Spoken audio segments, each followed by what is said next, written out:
হুজুর আবু বকর ভাই আমার বোতল থেকে পানি খেয়ে নেয়। আবু বকর তোমার বোতল থেকে পানি খেয়ে ফেলে? তো তুমি কি আবু বকরের সাথে পাও? তুমি বোতল দাও কেন? তুমি কি এর সাথে পারো না? হুজুর আমি আবু বকর ভাইয়ের সঙ্গে পারি না, আমাদেরকে জোর করে পানি খেয়ে নেয়। তুমি আবু বকরের সাথে পারো না? জি না। আবু বকরের শক্তি বেশি। চাই কে মোড়া দেখি।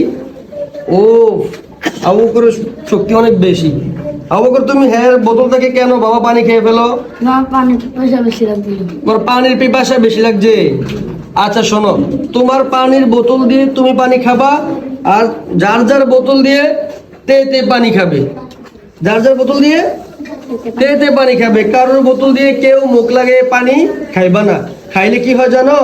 একটা মানে রোগ হওয়ার আশঙ্কা থাকে, আর এটার মধ্যে একটা কি কাজ করে, অনীহা চলে আসছে খাওয়ার জন্য। ঠিক আছে, যার যার বোতল দিয়ে তে তে পানি খাইবা। ঠিক আছে, মনে থাকবে সবার জন্য একই নিয়ম। ঠিক আছে, যার যার বোতল দিয়ে তে তে পানি খাইবা। ওকে।